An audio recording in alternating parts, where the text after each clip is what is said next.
friend. How are you today? I hope that you are enjoying the week before Thanksgiving. I mean, how can this be so close to Thanksgiving? I'm just amazed. But I am bringing you another recipe that I hope that you will love. Now, when I was getting this recipe together, there was an argument on the comments saying there's got to be mac and cheese at Thanksgiving. What? Who has mac and cheese at Thanksgiving? I know we never did. Do you?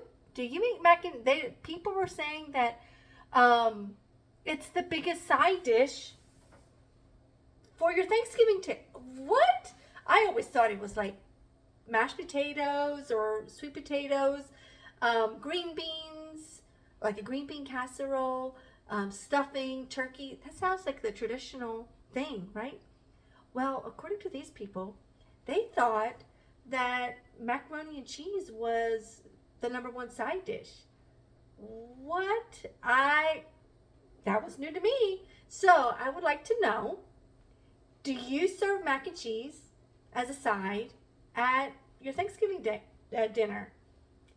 I never did, but I'm anxious to see if you do. So we're going to start, and the reason I'm making it is because it looks super, super easy and cheesy. Who doesn't love cheese? I mean, we love all things mac and cheese. So this is super easy. So I'm going to take a 9x13 pan, and that's just my oven heating up, and we're going to put a whole bag of these shells. And I don't know what kind of shells that you guys use for mac and cheese. We always use like the elbow noodles, right? But these were like the seashell ones. I never used those either, but that's okay. I'm always up for something new. So we got our macaronis in there, and next it calls for, I put the dry pasta in there, the shredded cheese. Now, I'm going to have to shred some more cheese. I got it calls for several strange different cheeses. Fatina cheese, I never had that. I probably have seen it already, but I don't know what it is. I think it's really close to Parmesan cheese. So I just put Parmesan cheese in here because I didn't feel like going out and getting that. I had shredded cheddar cheese, and now we're going to do Haverty cheese. I had Haverty cheese a lot. I like a dill Haverty. That's like one of my favorite. So I'm going to shred a cup and a fourth of this cheese, and then we'll use this. And you can, again, use whatever cheese you want. But I always like to try something new. I don't know about you. Do you like to make new different recipes? I do. I love trying new recipes. And because you never know if we love mac and cheese. And so I'm going to just put this all in. You know what? I probably should have put that in a bowl so I can mix that around, because I'm supposed to just put half of it on top, and I'm supposed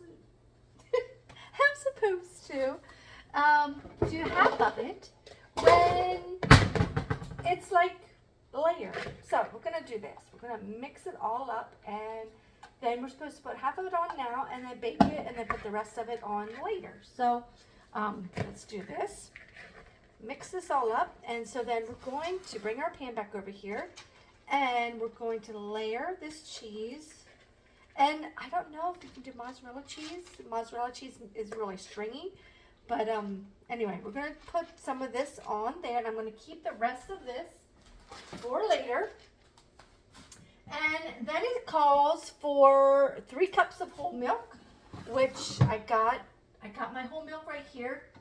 And it also calls for a half a cup of sour cream. So I got the sour cream, and I'm going to mix this up. It said to mix it all up in the pasta, but I kind of feel like I have to stir the sour cream all together so it's not lumpy. Anyone else like that?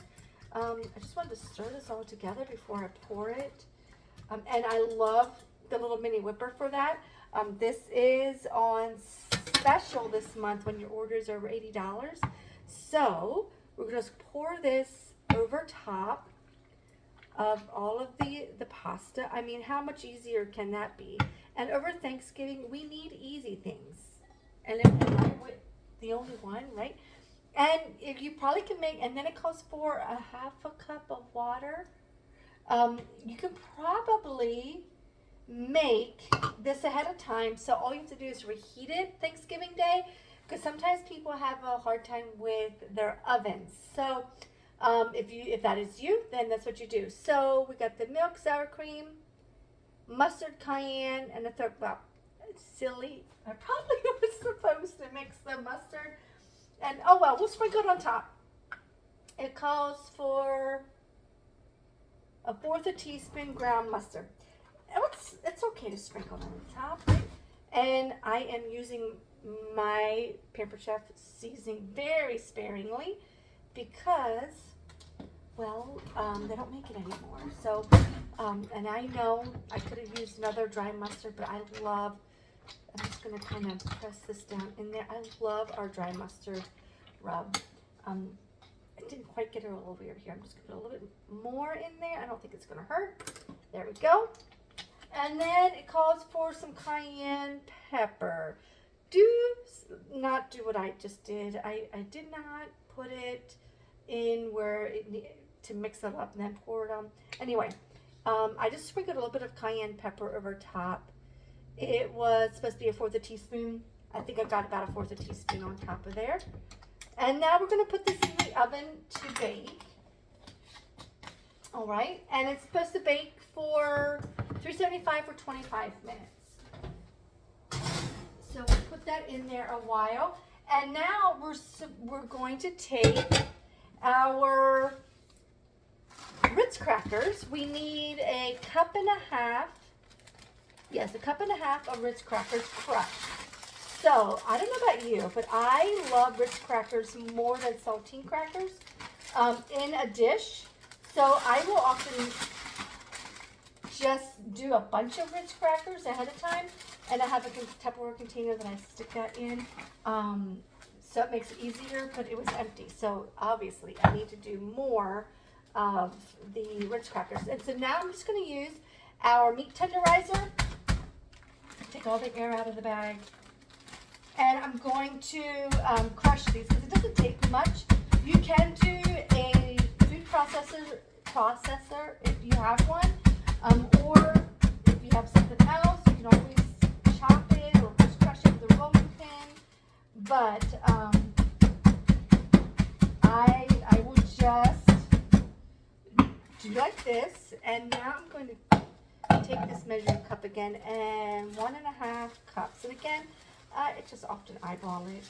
Did it open? Yeah. I have to just eyeball my Ritz crackers too, but I mean, can't hurt. So is that about a 1.5? Yes, about 1.5 cups. And I'm going to put that in 2 tablespoons of butter that I had melted.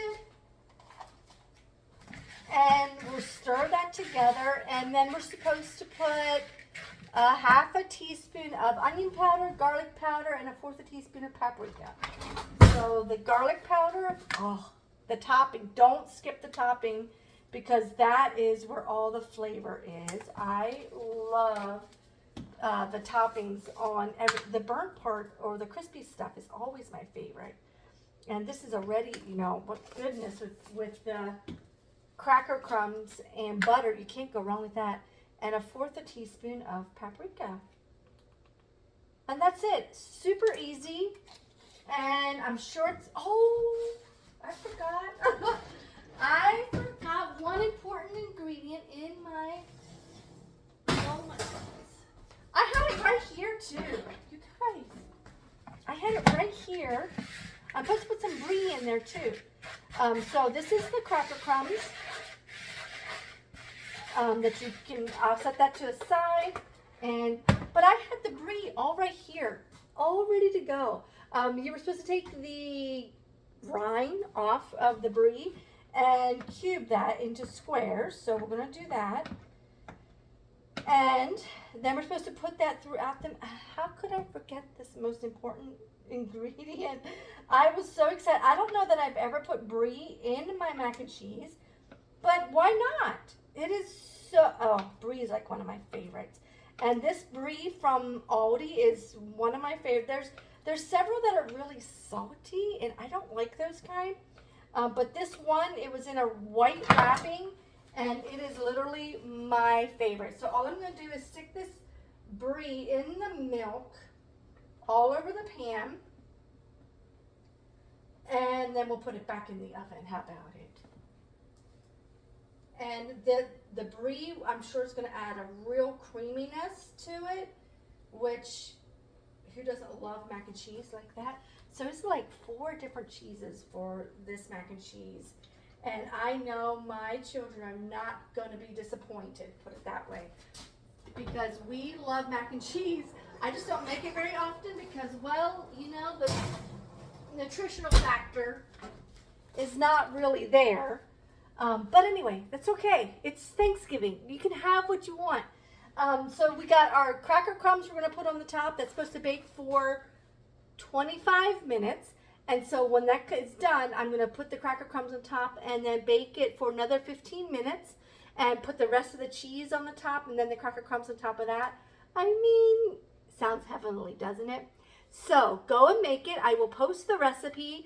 And I can't wait to hear if you make mac and cheese for Thanksgiving as well. It'll be a great leftover dish in the evening, if nothing else. So anyway, I hope you guys have a wonderful Thanksgiving, and we will chat next time. Take care.